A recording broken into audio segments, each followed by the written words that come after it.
오늘 시온 찬양대 너무 감사하고 또 반주해 주신 우리 양은주 집사님, 또 우리 사랑하는 자매, 또 이래관현악단 너무들 수고도 하셨습니다. 박수 한번 하겠습니다. 감사합니다. 오만근고사가 관둔 게 아니고요, 집안 사정에서 불가피하게 못 와서 두 분들이 도와주셨습니다. 고맙습니다. 오늘 말씀의 제목 한번 따라하시죠. 예배는 예수님의 핏값으로 만들어진 새로운 살 길입니다. 아멘. 믿음 되길 바랍니다. 대부분의 목사님들에게 있어서 토요일은 아주 매우 소중한 날입니다. 저에게도 토요일은 다른 요일에 비해서 매우 소중합니다. 이유는 간단하지요. 돌아오는 다음 날 주일 예배를 준비하기 위해서 그렇습니다.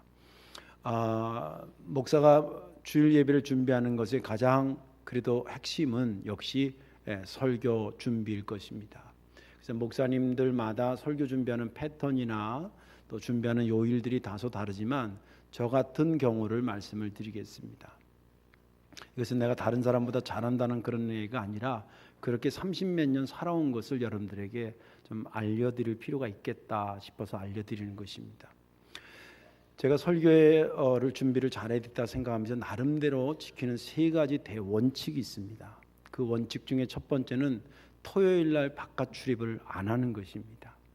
저도 살다 보면 왜 바쁜 일이 없고 그날 꼭 찾아가야 될 일이 없겠어요. 그러나 100%는 아니지만 제가 우리 교인들 자녀들 주례를 맡았다든지 아니면 불가피하게 정말 안 가면 안 되는데 외에는 대부분 우리 집 사람을 보내고 그리고 전화를 미리 걸거나 양해를 구하고 토요일은 온통 설교 준비만 합니다. 그러니까 역시 여러분들 자녀들 중에 토요일날 결혼하는데 내가 안 갔다고 삐지지 마시고 그러려니 이렇게 이해해 주시면 좋겠습니다. 두 번째 제가 지키는 것은 30몇 년 동안 반드시 원고를 썼습니다. 지금도 여러분들에게 원고를 써가지고 온 것입니다. 이것은 강원도 정선에서 목회를 처음 할 때에 사실은 갈등이 있었습니다. 원고를 쓸까 아니면 대충 메모만 하면서 설교를 할까. 근데 그런 갈등과 유혹이 왜 있었냐면 주일날 모이는 분이 일단은 많이 와야 서너 명이에요. 많이 와야 서너 명이에요. 그리고 그 서너 명이 평균 연령이 80세예요. 그리고 또 그분들이 성경, 제가 새신자들 전도에서 오신 분들이기 때문에 성경에 대해서 거의 몰라요. 그래서 아멘이라고 하는 그 가장 기본적인 아멘을 설명하는데 1시간 내내야 돼. 못 알아들으셔요. 그중 또 똑똑한 할아버지 한 분이 있었어요. 그 할아버지가 1시간 듣다가 딱 자기네 말로 정리해 준 말이 목사님이 아멘이라고 이렇게 막 설명하는데 못 알아듣는데 자기가 딱 생각한 게 있대. 뭐냐니까 옳소. 그 말이군요. 그러니까 더 기가 막힌 거는 그 옆에 있던 할머니, 저도 할머니들 할아버지들 목회를 처음 했잖아요. 그때 옳소라고 맨 처음부터 할 걸. 그게 히브리 말이고 이스라엘 사람들이 이런 거 성경적으로 어떤 거 못 알아들어. 그러니까 그 할아버지가 옳소 그러니까 그 할머니들이 다 고개를 끄덕거리는 거예요. 아무튼 그러니까 그런 분들 앞에서 설교하는데 이건 원고를 진짜 몇 장씩 쓸까? 쓰지 말까? 이런 갈등이 있었어요. 근데 그래도 쓰자.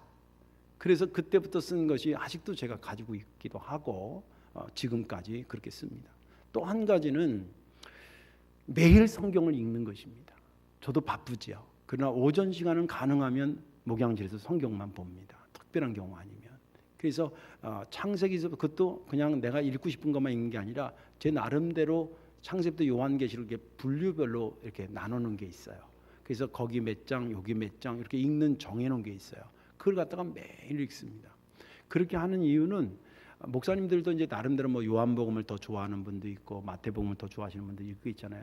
그걸 정해놓지 않으면 자기도 모르게 1년 설교하고 분석을 해보면 자기가 좋아하는 쪽의 설교를 많이 하게 돼 있어요. 누구나 그래요. 그래서 저도 그것을 완전히 벗어날 수는 없지만 그래도 창세기부터 요한계시록까지 매일 신약 구약을 다 다양하게 읽으면 그러면 더 훨씬 좋지 않겠나 그 생각에서 그렇게 읽고, 또 요한계시록이나 뭐 창세기나 하나님 다 우리에게 필요해서 주신 양식이다 생각하니까 골고루 먹어야 되겠다 그런 마음 가지고 성경을 매일 읽습니다. 그리고 은혜 받은 것을 메모했다가 설교로 작성을 합니다. 제가 이렇게 30몇 년 동안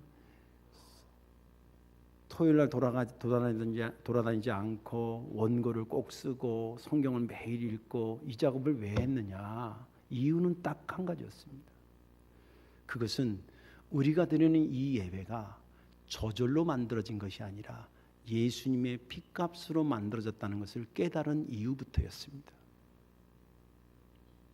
주님께서 피 흘려서 이 예배를 만들어 놨는데 그 뒤를 바짝 따라본다는 목사가 그 예배를 목숨 걸 각오로 임하지 않으면 안 되지 않겠나. 그래서 힘들어도 돌아다니지 않고 더 힘들어도 원고를 꼭 쓰고 매일 바쁘더라도 성경을 꼭 읽게 된 것입니다. 예배는 예수님의 피값으로 만들어진 새로운 살 길입니다.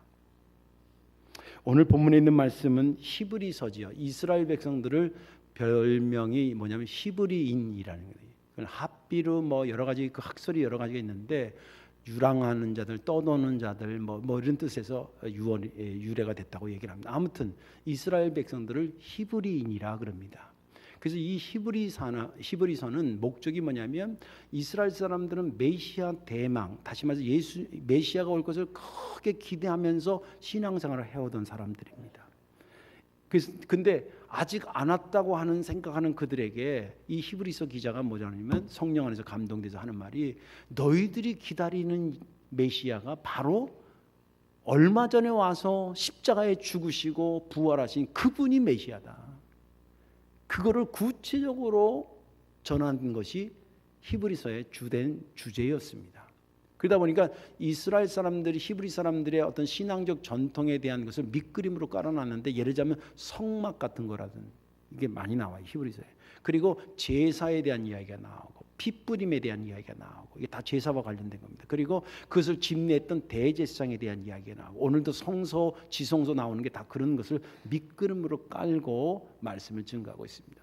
오늘 특별히 그러한 것에서 예수님께서 십자가에 달려 죽으신 것을 구원론적으로도 해석할 수 있고 예배학적으로도 해석할 수 있는데, 예배와 제사와 관련돼 가지고 새로운 살 길이 열렸다니까. 무엇이 새로워지고 무엇이 살게 된 것인가, 예수님의 죽으심과 그것이 어떤 관계에 있는가, 다시 말해서 예수님의 십자가에 죽으심과 예배가 어떤 관계가 있는가를 아주 세밀하게 기록한 것이 오늘 본문에 있는 말씀입니다. 오늘 본문의 19절에 이렇게 말씀이 시작되죠. 형제들아, 우리가 예수의 피를 힘입어 성소에 들어갈 담력을 얻었나니. 이스라엘 백성들은 성전 시대에 신앙생활을 했기 때문에 제사 지내러 가는데, 그때는 예배가 아니죠, 제사를 하죠. 제사 지내러 가는데 이 성소 안에는 못 들어왔어요. 우리로 굳이 여기가 뭐 그런 건 아니지만, 예를 들면 요 강단하고 여러분들 회중 사이에 천막이 쳐졌다고 이해하시면 되고요. 그리고 여러분들은 여기 들어오지 못하고 저 주차장 쪽으로 가 있어야 돼요. 예?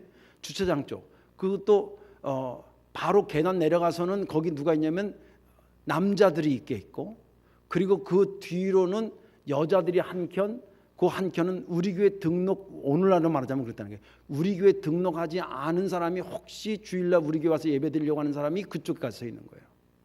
근데 지금 다 어디 앉아 있어요? 모르는구나.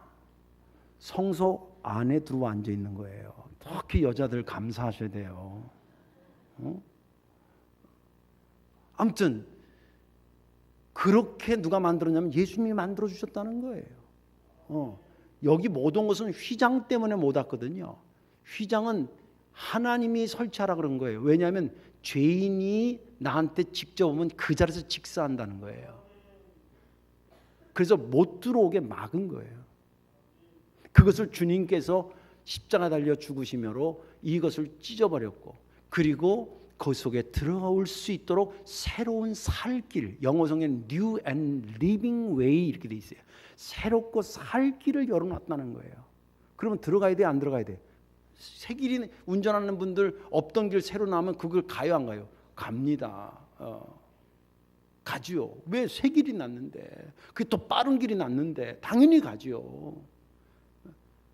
구원론적으로 이 말도 하지만 예배학적으로 지금 얘기를 하는 거예요. 그전에는 휘장이 가려서 못 들어와서 하나님한테 직접 못 받고 저 바깥에서 양 드리고, 그리고 거기에다 자기 죄를 전가한 다음에, 그리고 목을 따서 받은 다음에 바깥으로 나가 있어야 돼. 그러면 그 재물 파가지고 이렇게, 거기 다른 기록들 보면 재물을 태우는데 이렇게 쫙 연기가 쭉 올라가면 하나님이 내 걸 받으셨나 보다 이렇게 했는데, 바깥에서 기다리고 있는데 자기가 드린 재물 태울 때 되니까 이렇게 연기가 됐다가 옆으로 가는 거예요. 아이고, 나 오늘 거는 안 받으셨나 보다, 뭐 이렇다는 얘기도 있어요. 그런데 그런 것들을 다 주님께서 당신이 희생 제물이 되시고 죄 용서해서 휘장도 찢어 놓으시고 갈라 놓으시고 새 길을 냈다는 거예요. 그리고 그분이 대지상이 되셔가지고 우리로 하여금 우리들의 마음에, 그 더럽고 추악한 우리들의 마음에 오늘 보니까 피를 뿌려주시고 우리를 정결케 하시고 물로 씻어 온전케 해주셨으니까 우리가 정말 기쁜 마음과 즐거운 마음으로 성전에 들어가야 되지 않겠냐, 그렇게 말하고 있습니다. 그리고 그렇게 우리에게 예배하도록 길을 여주신 그분은 정말 믿을 만한 그분이기 때문에 그분을 믿으면 복되다라고 하는 그 소망을 예배 때마다 가지라는 거예요. 예배학에서 예배 때에 갖고 있는 예배 기능 중에 하나가 장차 주께서 이 땅에 오실 것을 기대하면서 그 복된 날이 올 것을 사모하며 드리는 요소도 있어요. 이 좀 그런 거예요. 소망을, 여러분들 오늘 예배 드릴 때 소망이 일어나고 소망이 완성되는 줄로 믿으시기 바랍니다. 그런 거예요. 소망을 가져라. 그리고 24절에 보면 서로 돌아봐 사랑과 선행을 격려하면, 이거 뭐냐면 예배하러 사람들이 모이잖아요. 사람들이 모이면 서로 격려하고 반가워하고 손잡고 악수하고 또 어떤 분들은 서로 어깨도 허깅하고, 그게 교회라는 거예요. 그게 예배자의 모습이라는 거예요. 아무튼 그런 설교를 하고, 그리고 마지막 말은 뭐냐면 잘 모여라, 잘 모여라. 그렇게 드린다 해도 우리가 예배 드릴 수 있는 게 그렇게 시간이 많이 남지 않았다. 제가 언제도 얘기했지만 제가 여기 와가지고 지금 6년 7년 되는데 여기서 같이 예배 드리다가 하나님 나라 가신 분이 42분이에요 벌써. 심지어는 어떤 분은 이번 주에 만나서 아유 권사님 잘 지내세요, 다음 주에 또 봐요, 그런데 주중에 돌아가셨어요. 그분의 마지막 예배였어요 그날이. 그게 누구의 얘기가 아니라 우리의 얘기라는 거예요. 그러면서 모이기를 힘써 예배하라, 그 얘기를 하면서 본문은 끝납니다. 저는 지난 주간에 이 본문을 읽으면서 20절이 그렇게 은혜가 됐어요. 그 길은 우리를 위하여 휘장 가운데로 열어놓으신 새로운 살 길이요, 휘장은 곧 그의 육체니라. 예배가 저절로 만들어지지 않았다는 거예요. 예수님께서 당신을 피 흘리고 십자가에 죽으심으로 휘장을 갈라서 하나님께로 나갈 수 있는 길을 열어줘서 예배가 가능해졌다는 거예요. 그 말씀이 은혜가 됐습니다. 오늘 말씀에 저와 여러분들 은혜 받으시고 예배에 한 걸음 더 다가가는 귀한 은혜가 있기를 주의 이름으로 축원합니다. 자, 예배가 예수님의 피값으로 만들어졌다는 의미가 그럼 과연 뭘까? 첫 번째는 예배는 인간이 만든 것이 아니라 하나님께서 은혜로 주셨다는 의미입니다. 이 원리를 믿고 깨닫게 되면요, 굳이 막 예배 와라 막 이런 말 안 해도 다 알아서 해요. 아직 내가 못한 이게 못 깨달아졌으니까 그런 거예요. 그러니까 안타까우니까 안 오는 사람에 서 기도해야 돼. 이것이 깨달아지게 해달라고. 예배학을 공부하면 여러 가지 질문이 있는데 그 중에 중요한 질문 하나가 뭐냐면요, 예배의 시작이 과연 누구로부터인가라고 하는 질문입니다. 사람으로부터 시작하는 것인가 아니면 하나님으로부터 시작하는 것인가? 우리가 얼른 생각하면 우리가 주일날 11시에 모여가지고 기도하고 찬양하고 말씀 듣고 헌금 드리고 영광 돌리고 그랬으니까 예배 우리부터 시작한 거 아니야? 라고 생각할 수 있어요. 물론 심정적으로는 이해가 됩니다. 그러나 조금 더 깊이 생각하면 예배는 우리로부터 시작된 것이 아니라 하나님으로부터 시작한 겁니다. 몇 가지 제가 예를 들어볼게요. 예배 전에 이걸 외쳐요. 조는 사람 깨우기 위해서 치는 게 아니에요. 얘가 원래 여기 있어야 될 게 아니라 얘가 원래 저 종탑 위에 있어야 돼요. 그래서 원래대로 전통적으로 얘기하자면 나랑 예를 들면 종 치는 사람하고 전화로 딱 해가지고 나 지금 강단에 올라가려고 하는 직전이에요. 지금 종 쳐세요. 그럼 바깥에서 땡그랑 땡그랑 땡그랑 쳐요. 그러면 그 소리를 들으면서 다 일어나는 거예요. 왜 종은 지하에서 쳐요? 종탑에서 쳐요. 이거 위에서 친다는 거는 예배를 하나님께서 드리도록 부르신다는 거예요. 신학적으로 맞는 겁니다. 또 일주일 중에 요일이 여러 요일이 있는데 왜 하필이면 일요일 날 모여서 예배 드릴까요? 아이 목사님 그날이 쉬는 날이니까 나와서 예배 드리는 거 아니에요? 물론 그럴 수도 있습니다. 근데 그날이 왜 쉬는 날이 됐을까요? 글쎄 나 태어났을 때부터 쉬던 날인데 그날이 쉬는 날이 된 것은 예수님께서 부활하신 아침이 주일이에요. 그러니까 매주 이 영적인 사이클로 하면 내가 매주 예수님의 십자가를 생각하고 매주 주님과 함께 살아나고 할렐루야 주를 위해서 내가 죽고 주와 함께 살아나고 그러니까 죽음과 부활이 계속 연 사이클이 되는 거예요. 부활주일 말고 그래 주일이 부활을 상징해서 쉬게 돼서 그날 예배드리다 보니까 쉬다 보니까 점점 그것이 문화화되고 하면서 주일날을 쉬게 되는 것이 됐어요. 자 질문할게요. 그렇게 그럼 쉬게 되는 날 부활 우리가 만든 겁니까? 하나님이 만들어 우리에게 주신 겁니까? 하나님 만들어 우리에게 준 거예요.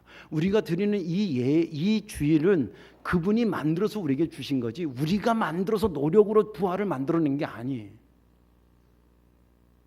또 한 가지는 뭐냐면 19절을 보세요. 형제들아 우리가 예수의 피를 힘입어 성소에 들어갈 담력을 얻었나니 이 말씀을 분석해 보면 그전에는 지성소에 함부로 들어갈 수 없었었나 봐요. 그죠? 없었다고 말씀드렸죠.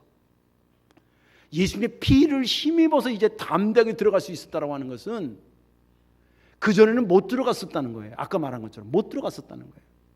그런데 예수님의 피 흘리심으로부터 내가 들어갈 자격을 얻었으니 이제 담대하게 들어가라는 거예요. 예배라는 게 뭡니까? 하나님께 도달하는 것 아닙니까?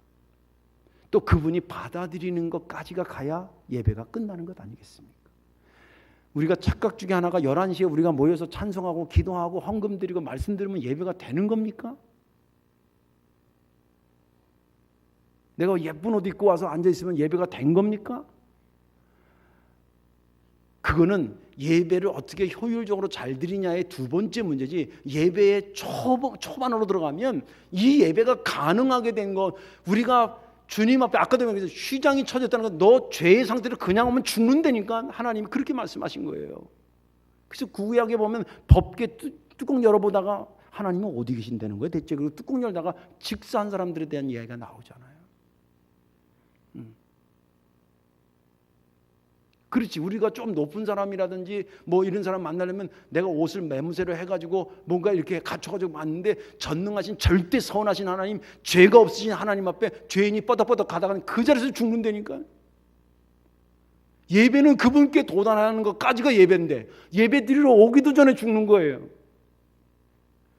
그것을 주님께서 아셨기 때문에 당신의 피 흘려서 우리들의 죄를 다 용서하시고 그걸 마음의 심령에 뿌려서 악한 마음을 소멸하시고 의인 만들어서 맑게 깨끗하게 만들어서 다 갖춰주신 거예요.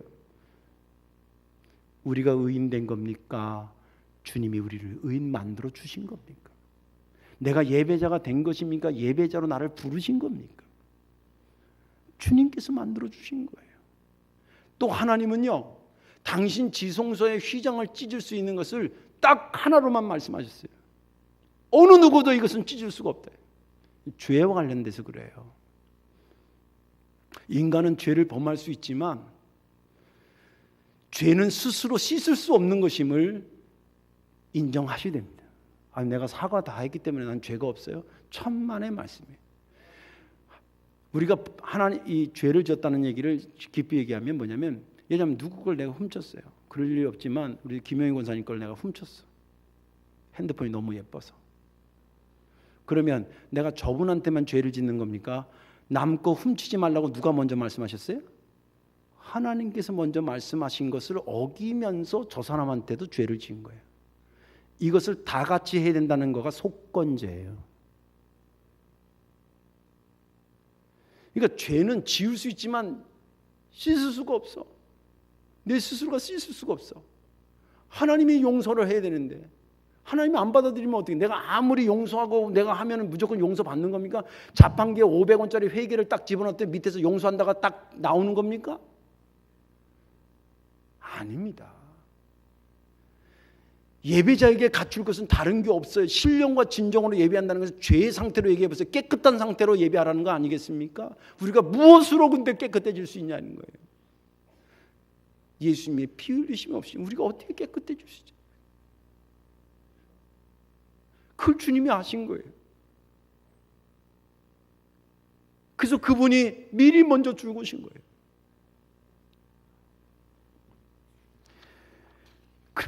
그러니 우리가 주일날 와서 성전에 와서 예배하는 것은 그럴 수 있도록 독생자를 보내주신 하나님께 감사하는 거예요. 그 아버지의 뜻을 알고 스스로 십자가에 달려 돌아가신 예수님, 예배를 가능케 주신, 나를 예배자로 만들어주신, 새로운 옷을 입혀주신 그분께 감사하는 거고, 이 엄청난 신비를 깨닫게 하시는 성령님께 감사하는 거예요. 그래서 예배는 인간이 디자인하는 게 아니에요.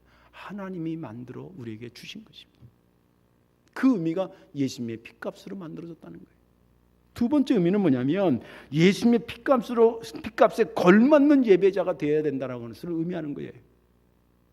오늘 앞에 읽은 19절에서 22절 상반기까지는 그분이 너희들을 하여금 예배자가 되도록 길도 열어주시고 너희들의 모든 죄도 용서해 주셔서 너를 온전케 예배자로 했으니 그분 믿고 앞으로 나아가라. 그분을 강조하신 거예요. 예배를 열어주신, 새로운 살 길을 열어주신 그분이 예배를 가능케 하신 분이다라고 하는 것을 예수 그리스도를 주장했다면 22절 하반부터 25절까지는 그러니 그 맥락에서 너희가 예배할 때에 예수님이 핏값으로 만드신 이 예배에 너희도 예수님의 핏값의 의미를 가지고 거기에 걸맞는 예배자로 서야 된다는 것을 말하고 있는 것입니다.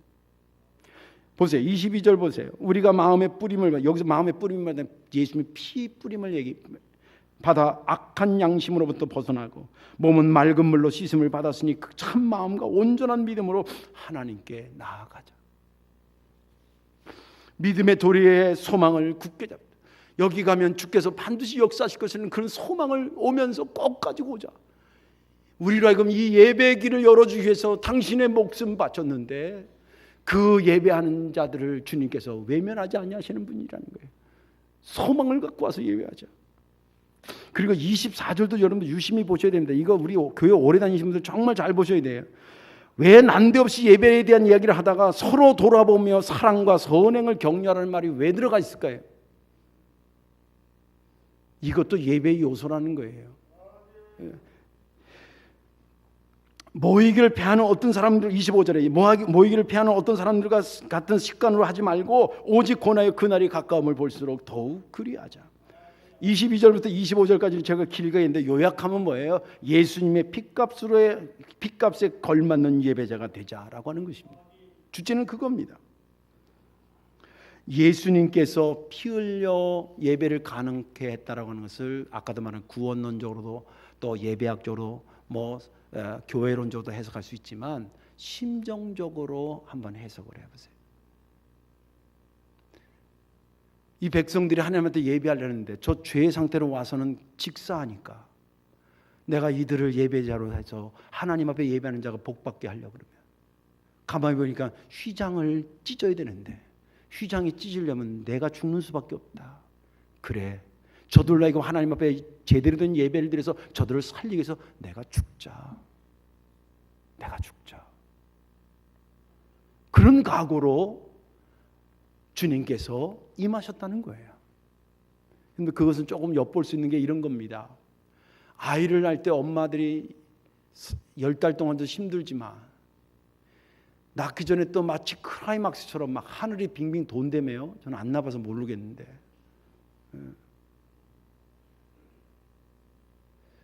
그런 것 같아요. 죽을 각오로 했기 때문에 죽을 각오로 애를 키우는 것 같아요.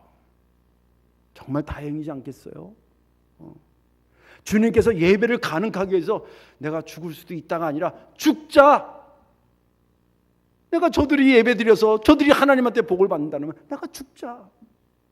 그런 심정으로 가셔서 실제 죽으신 거예요. 그것이 예배가 가능하게 된 것에 대한 감춰진 이야기였어요. 성령님께서 오늘 성경을 통해서 그 감춰진 이야기를 우리에게 열어주셨어요. 예배가 그렇게 해서 만들어진 거야? 예수님이 죽자 그러더니 그리고 그런 심정으로 임하셔서 만들어진 거야? 그 감춰진 이야기를 믿고 깨달은 사람이 어떻게 주일날 예배 드리는 자세가 어떻게 있어요? 한번 생각해 보세요. 이런 사람이라고 한다면 그들도 이런 거예요. 그래, 나도 예배 드리면 하나님의 영광을 위해서 죽자. 그런 마음으로 예배에 임하게 되는 거예요. 그러니까 여기 22절 후반부에 참 마음과 온전한 믿음으로 예배하자. 이 사람들에겐 당연한 거예요. 또 23절에 하나님께서 예배에 역사하실 것을 소망을 끝까지 붙잡자. 당연한 거예요. 왜 주님께서 죽자라는 심정으로 이것을 만들어 놨는데 거기서 예배드리러 우리가 가는 거야. 아까 제가 설교에 대한 거 얘기했잖아요. 저도 그거 할 때 얼마나 아픈지 몰라요. 진짜 몸이 힘들어요. 근데 쓸 때는 또 몰라가지고 한참 앉아서 나중에 일어나면 다리가 저려가지고요. 내 다리가 아닐 때가 있어요. 진짜 쓰는데 몰두해가지고 어떨 때는 막 하다가 막 울어. 나도 모르게 막 눈물이 떨어져요. 그렇게 힘든 과정을 하는 것은 주님이 이걸 왜 죽자 그러고 그런 심정으로 달겨들어서 이 예배를 만들었는데 그 뒤를 따르는 내가 슬렁슬렁 따라가면 되겠냐고 생각하는 거예요. 그래도 부족하지만. 여기 24절 아까도 우리가 잘 보라고 그랬는데 이 말이 무슨 말이냐면 이런 거예요. 서로 돌아보며 사랑과 선행을 격려하여. 이거는 독립적 문장이 아니에요. 지금 예배하러 들어가는 자가 예수님이 이렇게 목숨 걸고 우리에게 만들어 주셨으니까 그 예배하러 들어가는데 보니까 여러 사람이 오는 거예요. 그 뭐였어요? 얼마나 반갑고 기쁜지 모르는 거예요. 당신도 그 뜻을 알고 지금 예배 들어왔군요. 그냥 손을 잡아주고 반가워하고. 제가 주일날 웬만하면 하는데 어쨌든 못할 때도 있지만 주일날 예배 전에 10분 20분이지만 요 바깥에 막 돌아다녀요. 왜냐면 1분이라도 빨리 만나려고. 그 어떤 할머니 거기서 아유 목사님 추운데 바쁘신데 여기까지 나오셨어요. 아유 그러면서 다음 주에 나오지 말라는 말은 안 해. 아니 저는 일부러 그런 게 아니라 제가 여기가 7년 가까이 돼가는데 내가 교인들한테 뭘 잘 보이려고 그러겠어요. 뭐 이 담임이 되냐 안 되냐 뭐 이런 기로라 그러면 뭐 좀 그런다 하지만은 사실 그 시간 제가 바빠요. 그런데 성도들 보는 게 정말 반가운 거예요. 손이라도 한번 잡고. 제가 질문해 볼게요. 오래간만에 왔는데 몇 개월 만에 교회에 온 사람이 있어. 주일날 만났어. 야단부터 쳐야 돼? 반갑다고 인사부터 해야 돼? 이거 또 뭐 아쉬운 소리 하려고 왔나 보지? 아니 여기 지금 예배에 대해서 얘기하다가 왜 난데없이 그걸 얘기를 하냐고 이게. 예? 이거는 그냥 윤리적으로 도덕적으로 착하게 잘 지내는 이런 말이 아니에요. 주님께서 이렇게 열어놓은 걸 알고 주님이 생명 걸어서 열어놨구나. 나도 그 뒤를 따라야지. 그리고 목숨 걸고 오는 자들인데 한 번 왔든 두 번 왔든 간에 반갑게 맞이하고 격려해주고 보고 싶었다고 얘기해주고 그래야 된다는 거예요. 그것도 예배의 범위 안에 들어가 있다는 거예요. 예배로 오는 사람들 아군이요 적군이요? 군대를 안 가봐서 모르는구나. 성도교 예배하러 11시 오는 사람들이 아군이요 적군이요? 주한 3동에서 와도 아군이고 저기 어디야 갑자기 동이 생각이 안 나네. 저쪽 연수구에서 와도 또 우리 동 얘기 안 한다고 삐지는 사람이 있어요. 한 저기서 와도 어디서 와도 다 아군이지. 반갑잖아. 그 얘기를 하시는 거예요. 그리고 주님이 그렇게 나를 위해서 죽기 살기로 해서 예배기를 만들어줬다고 믿는 사람들이, 그래 내 주의 영광을 위해서 내가 죽자, 그런 사람에게 있어서 25절 열심히 모이는 건 그건 뭐 당연한 거예요. 초대교회 교인들이 예수님의 피값에 걸맞는 예배를 드리려고 얼마나 몸부림친 거 아십니까? 당시 예배하러 갔다는 게 발견되는 순간 잡혀서 죽기도 하고 그랬어요. 집에서 쫓겨나기도 하고 그랬어요. 그래도 사도행전 2장에 뭐라고 기록되냐면 날마다 마음을 같이하여 성전에 모이기를 힘썼대요. 응? 이 예배가 어떻게 만들어진 걸 아는 사람은 그렇다는 거예요. 그리고 집에서 떡을 떼며 기쁨과 순전한 마음으로 음식을 먹었대요. 누구 대접하는 게 여러분들 쉽습니까? 그래서 기꺼이 기쁨으로 주방에서, 여러분들 오늘도 봉사해서 이렇게 식사 대접하고 그럴 텐데, 여러분들 집에 가면 점심 못 먹을까 봐 하는 게 아니, 다 이게 예배의 한 분야예요. 이렇게 주님의 의미를 깨닫고 예배하러 온 성도들이 고마워서 밥 한 끼라도 대접하는 거예요. 그럼 먹고 가면서 주방에서 고맙다고 그래야 돼, 안 해야 돼? 내가 오늘 거기 앞에 지켜보고 올 거예요. 그냥 국물이 짜다는 둥, 뭐 싱겁다는 둥. 그러면 가방에 소금 조금 갖고 다녀. 그래서 싱거면 쳐서 드시고, 짜면 저기 뜨거운 물 있으니까 그거 해서 좀 붓고, 뭐 그거 한 끼 잘못 먹으면 큰일 나나? 응? 제 말이 맞아요, 틀려요? 일반 음식점 같은 데서 먹으면 맛 없으면 그냥 다음부터 안 가면 되고, 돈 내면서 얼마요? 으이씨, 이러고 오지 말고. 그게 예배자의 모습이라는 거예요. 그것까지 아울러 말씀하시는 거예요. 하나님을 찬미하며 또 온 백성의 칭송을 받으니 주께서 구원받는 자를 날마다 그 어려운 상황 속에서 더하게 하신다는 거예요. 예배, 예수님이 핏값으로 세워서 목숨 걸어서 만들어준 걸 깨달았고 예배하는 자들이 예배했더니 그 가운데 그런 풍성한 열매가 맺혀진다. 이제 말씀을 정리합니다. 이런 교회가 되기를 꿈꾸면 어떨까요? 예수님께서 핏값으로 만들어서 새로운 살 길로 예배를 만들어 주셨다는 것을 믿는 성도들이 성령의 역사를 매주마다 경험하는 교회. 그리고 주님께서 목숨 걸어 예배를 만들었다는 것을 깨닫고 설교 준비에 목숨 걸고, 그리고 예배 준비에 찬양으로, 악기로, 여러 가지 스텝들로 자기가 예배자로 부름받았을 때에 기도자로, 봉독하는 자로 정말 목숨 걸고 준비하고, 또 매주마다 주님께서 이렇게 예배를 만들어줬는데 내가 가다 죽는 한이 있더라도 가야지. 그리고 참여하고 예배하고 그 예배 온 성도들을 품에 안아주고 모이기를 서로 격려하고, 그런 교회,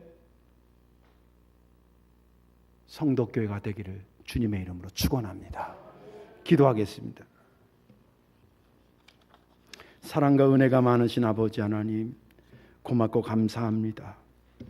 우리가 노력해서 만들 수 있는 것이 아닌 예배를 주님께서 피 흘려 십자가의 죽음으로 휘장을 제켜 하나님께로 예배하러 가는 새로운 살 길을 열어주셔서 우리로 하여금 뚜벅뚜벅 하나님 앞에 나와 예배할 수 있도록 은혜를 베푸신 하나님, 감사와 영광을 돌리옵나이다. 이렇게 예배가 만들어졌음을 우리가 믿음 안에서 깨닫고 그 예수님의 죽기 살기로 만드신 예배에 그 뒤를 이어가는 복된 자들, 그런 예배가 있는 성도교회 되게 하여 주옵소서. 예수님의 이름으로 축복하며 기도하옵나이다. 아멘.